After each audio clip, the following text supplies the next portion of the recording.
media, thank you for coming to my riding. I'm Jean Yan, Vietnamese. I'm riding a Scarborough aging horse. My colleague, Gen Tang, of Don Valley. Hi everybody, I'm so glad to be here in the backyard of my colleagues in Parliament who do such a terrific job of representing Canada and China. I will have the pleasure of traveling to Beijing at the end of the week of deepening these ties, which are already so robust with our communities, the people-to-people ties, to know that the Chinese community in Canada has contributed. I mean, how do you evaluate the CIIE, the China International Import-Export? Oh, in Shanghai? Yeah. That's on today? Yeah. Oh, yes, and throughout the week. We, of course, have a large business delegation in Shanghai, led by Minister Macaulay, and we hope and we're certain that by having so many business leaders from Canada with political leaders there at the same time, that there will be business that will flow from that.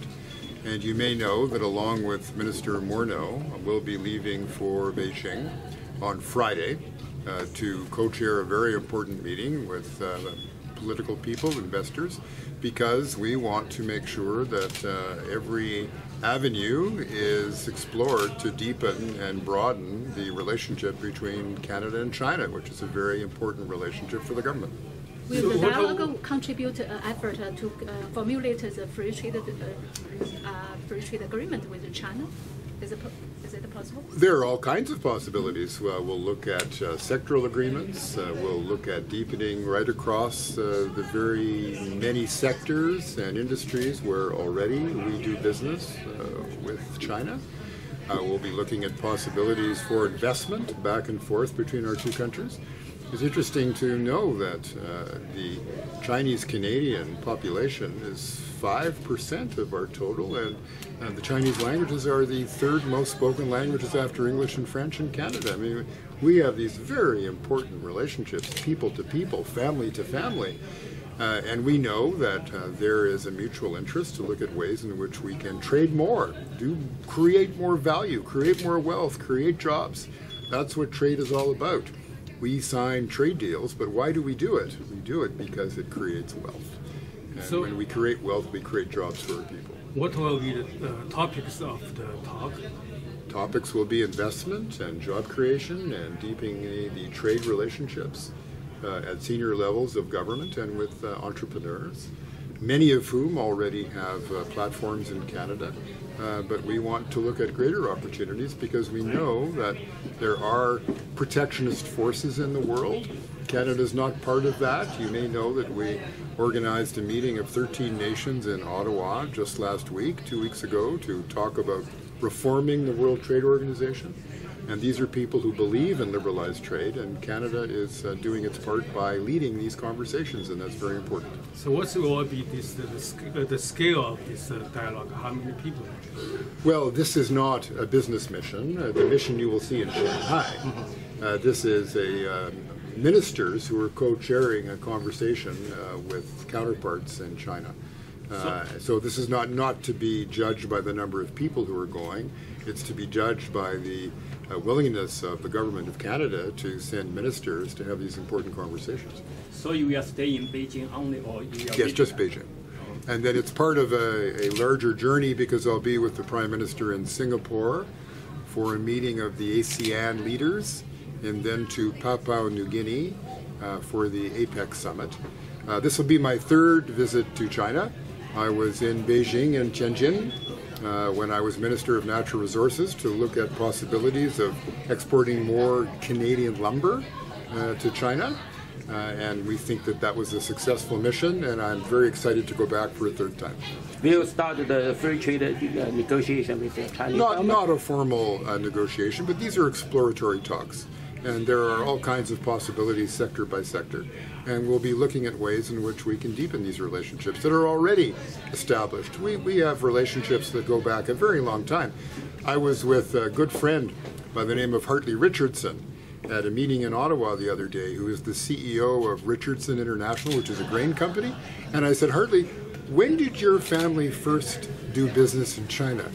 He said 1910. I'm an old guy, but I wasn't even born then. Yeah. So these business relationships and friendships go back a very long way. And a part of the reason for these journeys is to make new friends and to look where our interests as nations can be aligned. So even with the uncertainty of the current trade wars uncertain, and also the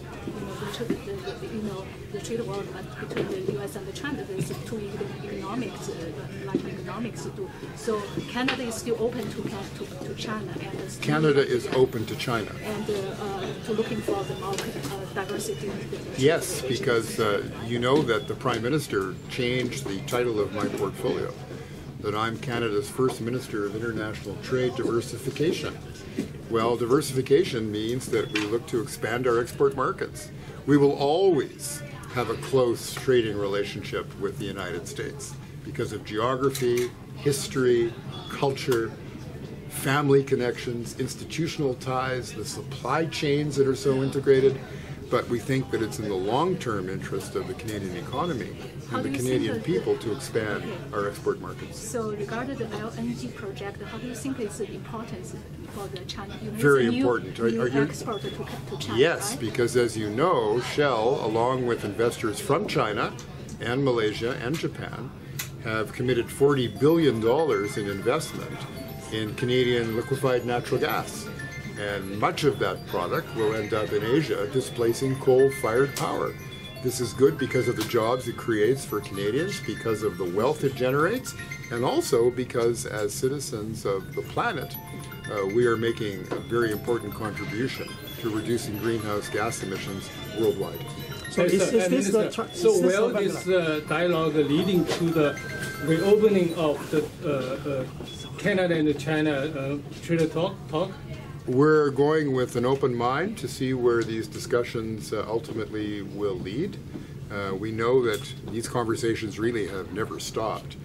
Ministers have been going continuously to China in our government. This is my second visit as a minister, my third as a citizen. Minister McKenna has been to China, Minister Macaulay has been to China, Minister Morneau and others. So there is a continuous conversation going, and we're happy to look at all possibilities to bring the Canadian and Chinese people closer together through these very important trading relationships. So is this the regular China visit by senior minister? By finance, is this a regular China visit by senior minister, like finance minister? Yes, this is part of an event, and we co-chair this event, and we're very keen to go and to meet more people to talk about more possibilities. So it runs once a year or once in 2 years? I'm not sure what the sequence of these meetings have been. Annual. It's an annual meeting, right? So my first.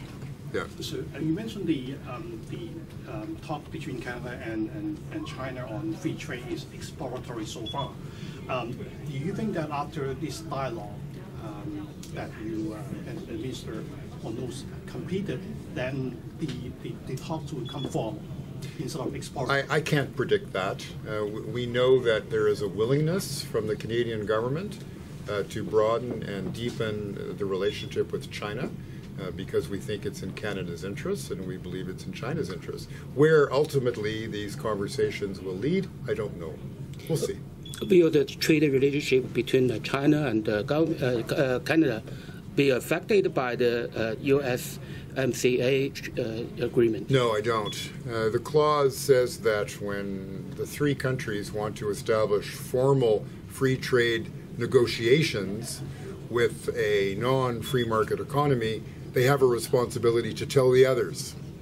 But there is already a provision in the current NAFTA that if any one of the three nations want to give 6 months notice, for whatever reason, they can leave the agreement. So there's no change there. The only change is that we have agreed, and by the way, this applies as much to Mexico and the United States as it does to Canada.